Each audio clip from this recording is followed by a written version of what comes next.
I knew that that was something I needed to have. All right, like in Nuclear, which is you are clearing a house of information. None other than one of those very heroes. So, for those who don't know, I'd like for you to take a couple minutes. Are you originally from the Charleston area? And the youth in South Carolina.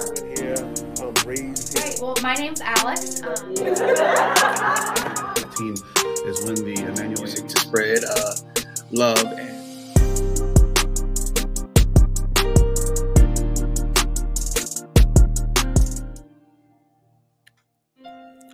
Hello world, and welcome back to Real Talk with Rajel when nothing's off limits. You could have been anywhere in the world, but you are here with me, and I appreciate that. I am your host. Now, here on Real Talk with Rajel, we have a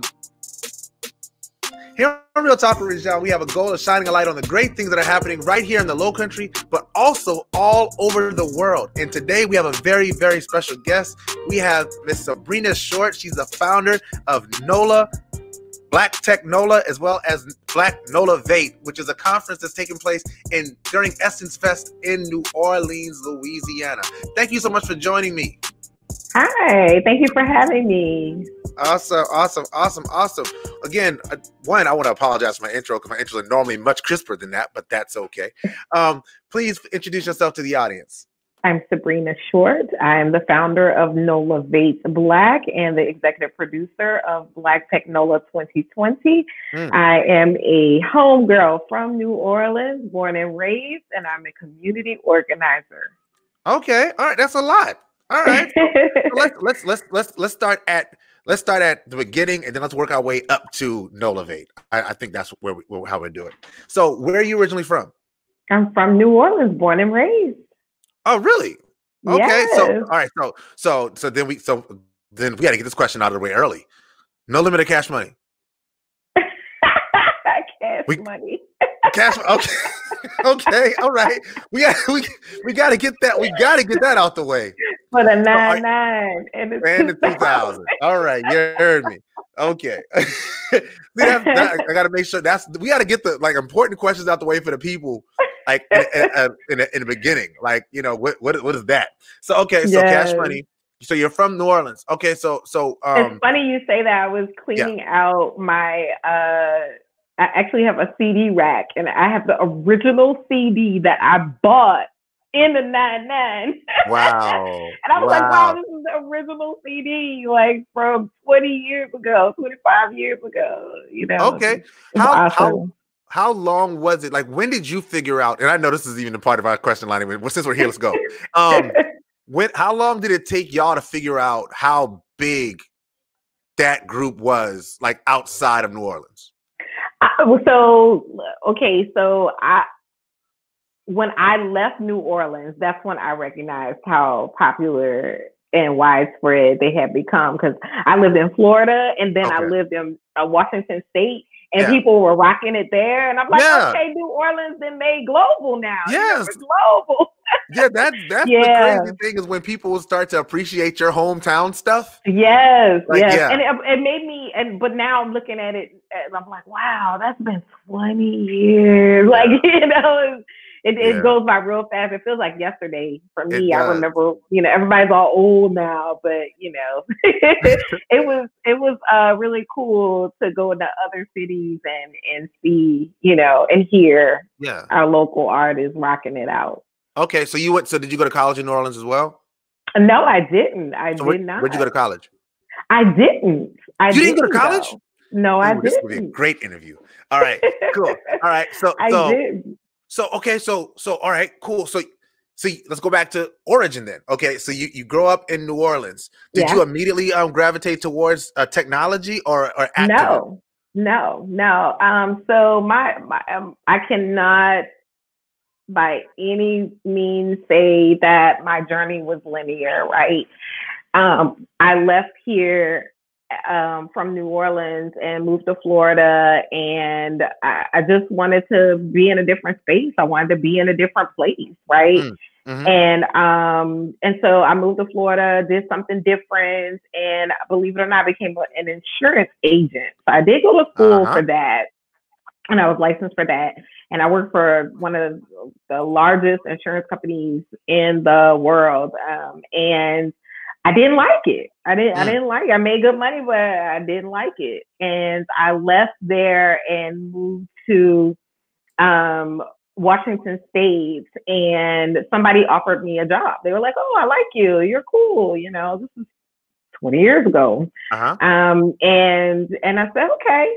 And they said, it's a nonprofit. And you know, I never thought of nonprofit work or what it meant for me or what it could mean, right? As a career, never even considered, never even crossed my mind. And I started working for United Way back in 2000 and loved it so much. And I've been doing social justice work ever since. I loved it so much. And so I can't necessarily say that I went to school and I learned about, you know, community development or anything like that. I'm sorry, my screen. I don't know. I guess when I move, I go dark.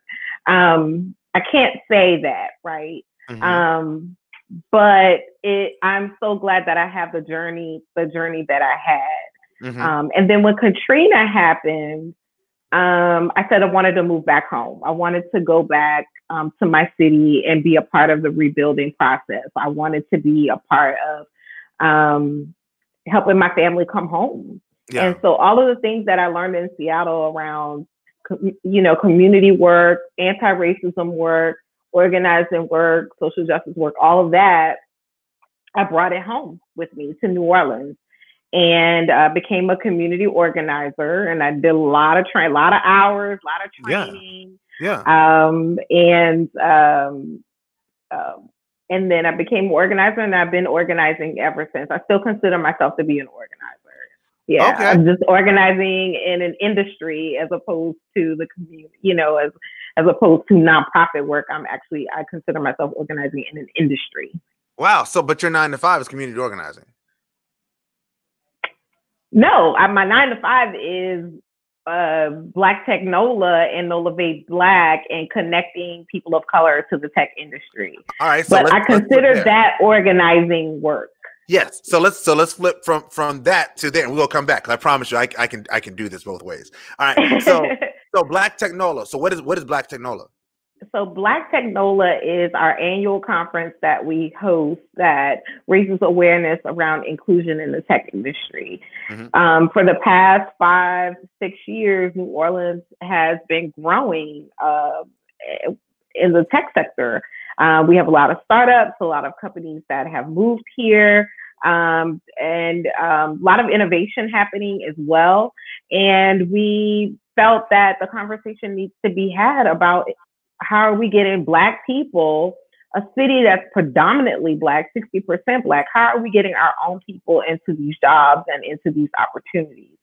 So we started this conference as a way of having that conversation that had not been had before about this particular sector. And it caught on. It became something that people wanted to be a part of and wanted to, they felt like it was important. And something else about the tech sector here in New Orleans, people are very curious about it. And so people like really want to be a part of the conversation to learn about how they can be a part of it. How do I, you know, get into tech? What type of training can I get? What if I wanted to invent something? What if I wanted to build something? So there's a lot of, you know, very inquisitive minds around what we're doing. So it's not a hard sell, right? I talk about tech and people show up, they love it. And so we've been doing that for 3 years and it's grown every year. And we are excited to be hosting it. Even though it's not impersonal, it's virtual, but we feel like we're going to still bring that same energy and fun and information to the people that we've had in the past. It's just a different platform. Awesome. I love that. I sort of, and it's not a traditional way to introduce the topic, but I actually love the fact that we went through your history in community organizing into this and how it ties in. So like you said, community organizing, quote unquote, isn't your 9 to 5, but it does play a role in how you do your 9 to 5. Yes. And I love that. Yes. I love that. I started doing this as a way to solve a problem, right? How is it that we have so many jobs? I mean, we talked about 25,000 jobs at that time. how we talk about 25,000 jobs and we have a 50% unemployment rate in Black males here in this area. It doesn't make any sense. Yeah. So what are we doing to, solve that problem, bridge that gap? You don't need a 4-year degree for a lot of these tech jobs. Mm-hmm. How can we get some training to the people who are unemployed and get them to work, or underemployed, get them to work, and see how we can boost our economy all around? We believe that a lot of times that a lot of our economic development geniuses, they work very hard. They sometimes see things as one side, right? Yeah. And, we're saying we need the companies here, but let's build this pipeline so that the companies will stay here. Mm-hmm. How are we thinking sustainable, right? Sustainability in this industry, in this community. And the only way that we can do that is really talk about how we're equipping the population for the work. So do y'all do job placements, or do y'all do trainings, or how's that work? So we have a program called Tech Ready that happens. It's not happening right now because of COVID, right? It's kind of shaking everything up. Mm-hmm. But we have a program called Tech Ready, and we host these information sessions with organizations that provide tech training. So, for instance, we have an organization here called Operation Spark, and they provide an immersion program for folks who want to become app developers. So we host those sessions for people to ask questions, sign up. These are free sessions for people to come and learn about the opportunities and actually be able to sign up right on the spot. We have other programs as well, like with our community college. We're partners with Delgado Community College for the same Tech Ready initiative, where Delgado comes and talks about the IT courses that they have available, the Scrum Master courses, and we bring the people there to learn about it. So I consider myself to be the great connector. And so that's our work, is really just connecting people to the opportunities and sharing the information. I think a lot of times with technology, people kind of block it out because they feel like it doesn't apply to them. I'm not an engineer. I'm not, I didn't go to college. I don't have all of this programming knowledge. I'm not a kid, and so they think, oh, technology, it doesn't apply to me. So a lot of our work is really just educating the community that it's beyond just technical roles. Like we need customer service, we need sales, we need designers, we need creatives. Like there's so many, we need sales folks, we need, business managers, all different types of positions that are in that industry that people overlook because they only have this one idea and concept of what is needed to be in the industry. Wow. I love that. That's so innovative. When you think of tech, what do you think of? You think of the guy behind the computer, right? He's got a hoodie on, he's like glasses, right? He may have chucks. You have this idea of what you think tech is. And so as soon as somebody says tech jobs are available, you automatically think, well, I'm not that guy. Yeah, right? I'm not qualified. Yeah. Right.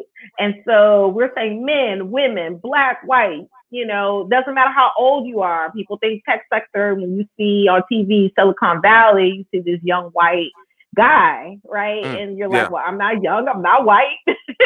Right. And I'm not male, so I guess that doesn't apply to me. That means I can't start a company, I can't launch a product, I can't get a job, right? So we're saying, no, that's not at all. So a lot of it really is educating the community and sort of demystifying and also squashing those preconceived ideas about the industry. I love that. So I sort of want to go here and then I'm gonna come back. So I want to go to community organizing. Then I want to come back to Black Tech NOLA.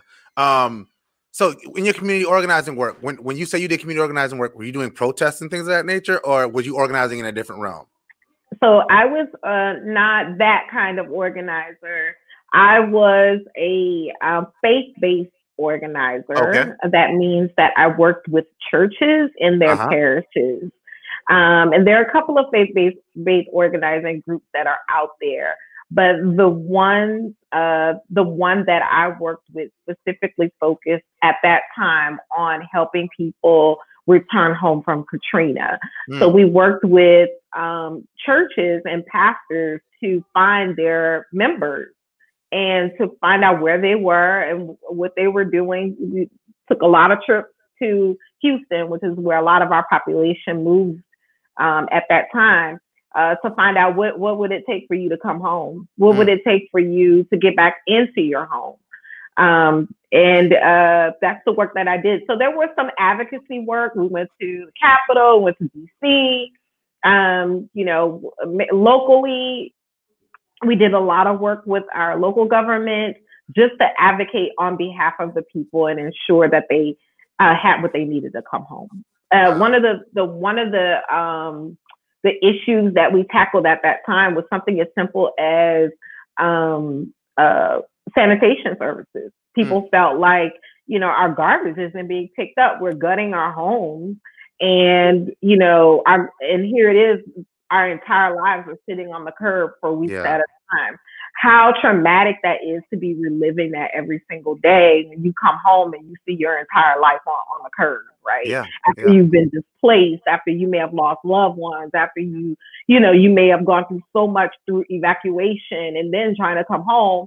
And then once you're home, you have to look at this trauma every day. So it was a major fight about how do we make sure that we're clearing garbage? How are we making sure that people are getting their mail? Like it was some cases that people couldn't get telephone service.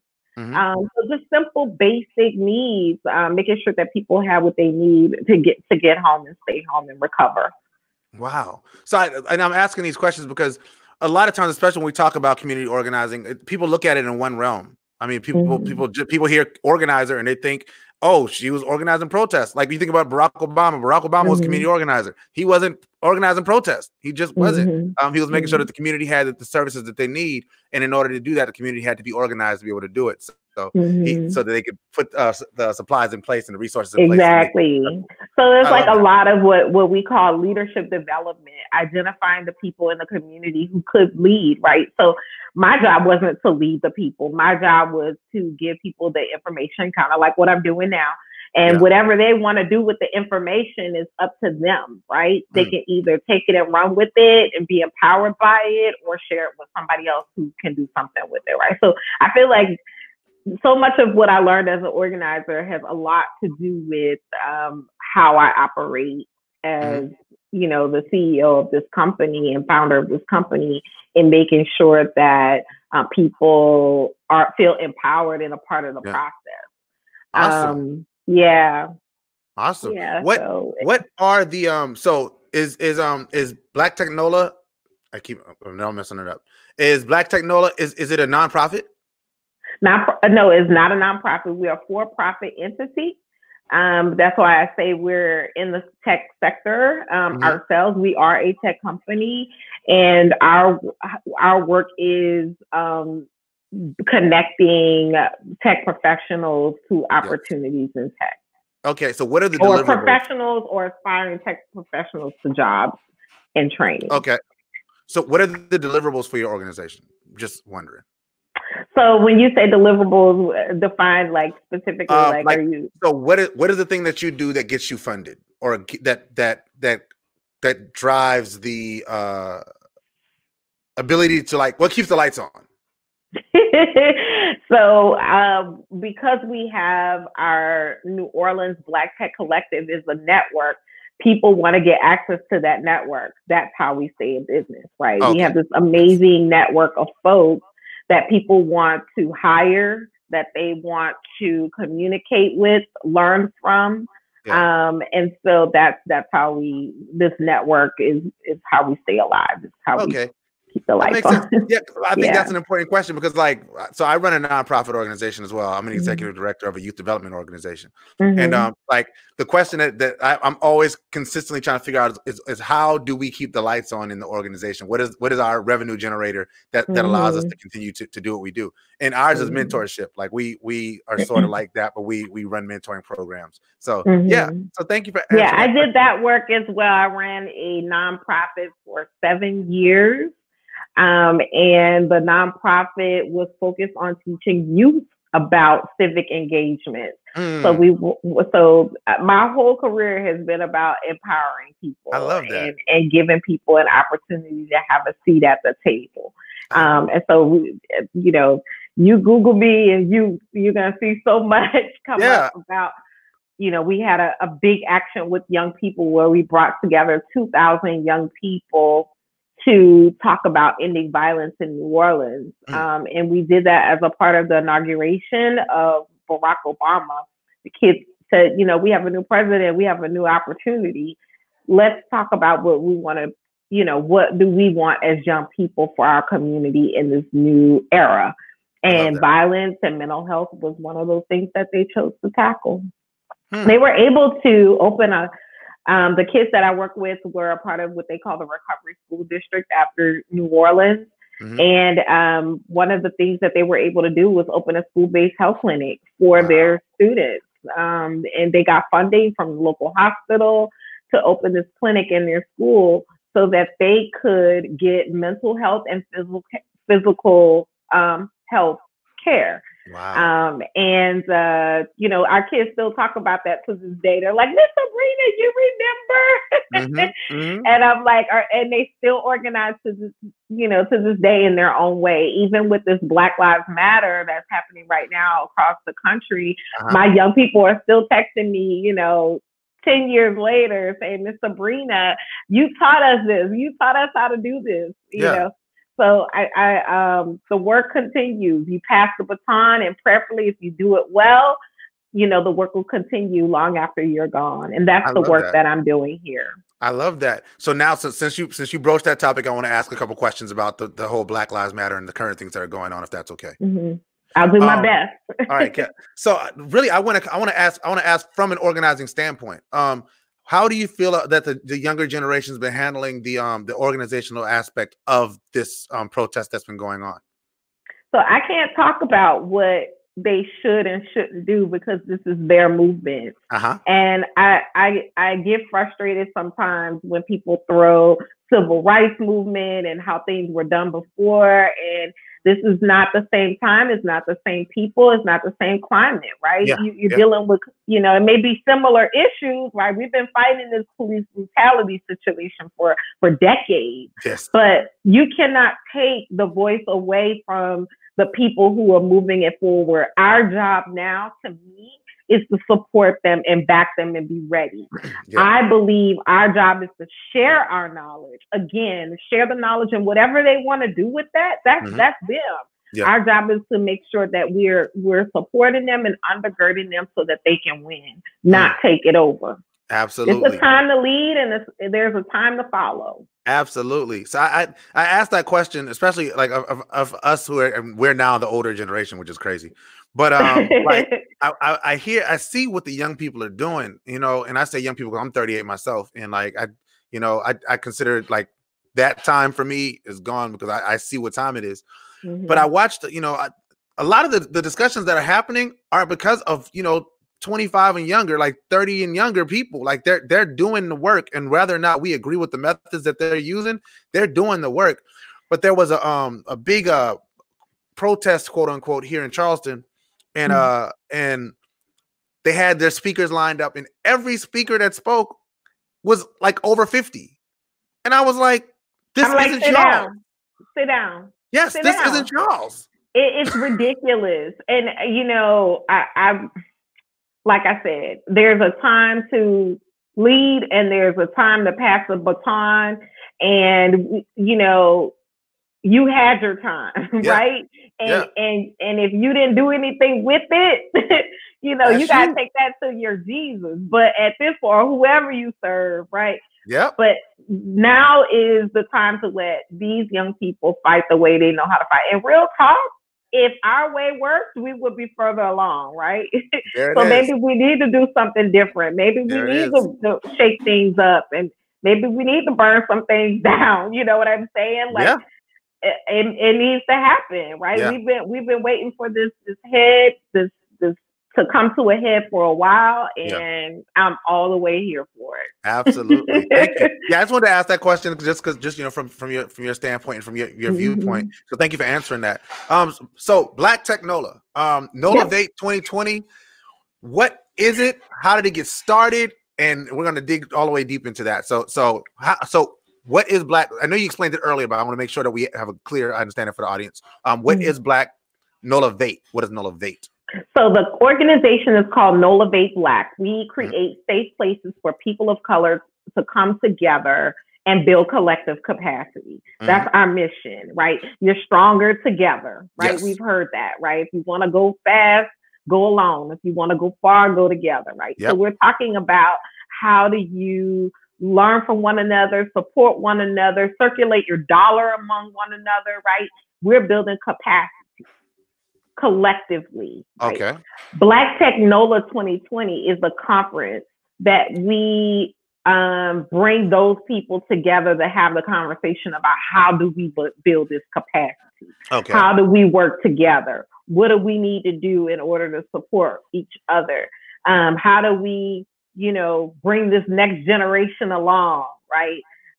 So we have the conversations that don't happen anywhere else. And people say this to me all the time. They're like, Sabrina, I've been to tech conferences all over this country, around the world, and there's nothing like Black Tech NOLA. I feel like I can be myself, my authentic self. I don't have to code switch. I can say what it is that I need to say, and people will get it and understand it.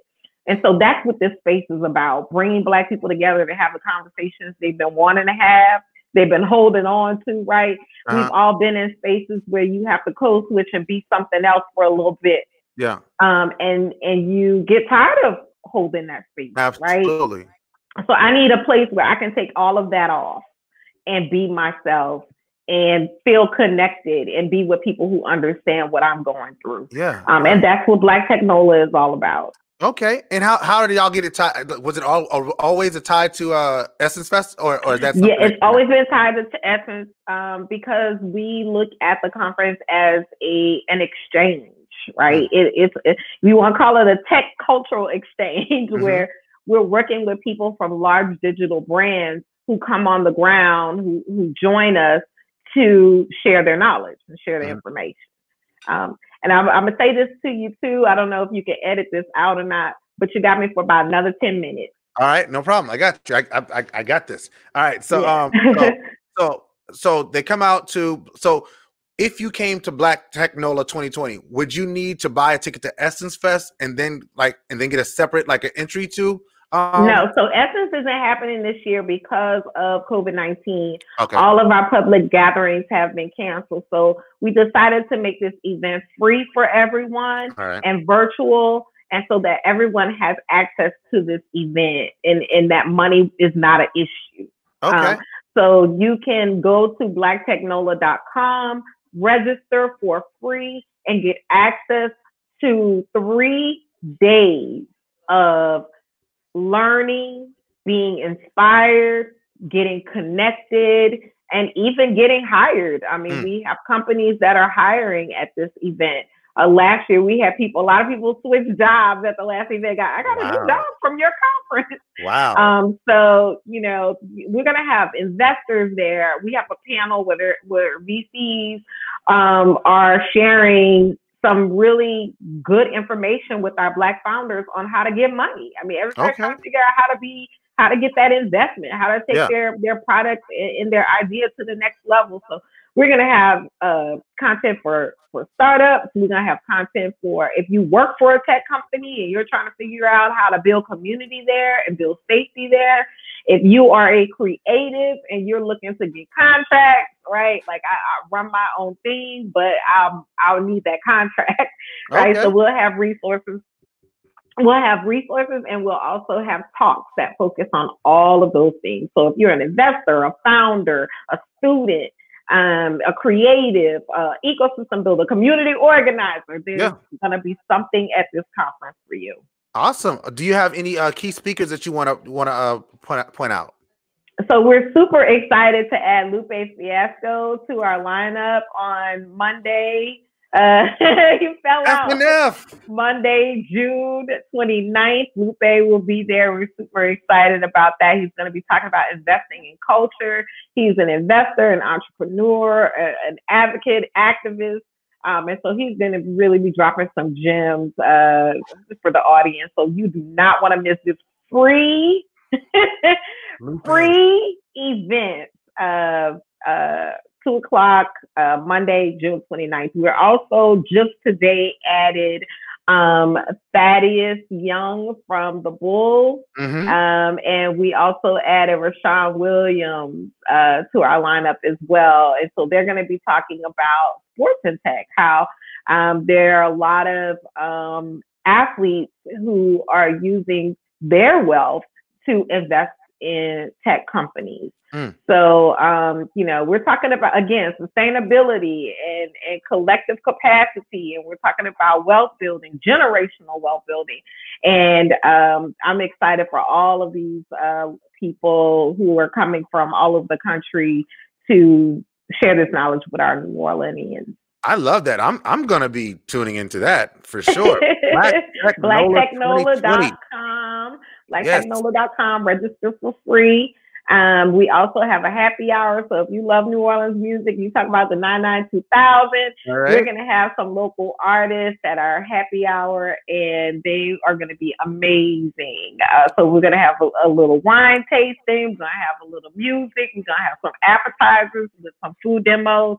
And so you can get New Orleans right there on your TV, on your screen, on your phone. You can get New Orleans right in your living room. Awesome. I love that. Well, thank you so much. I want to go ahead and wrap because I know your time is limited. So any parting thoughts before we close?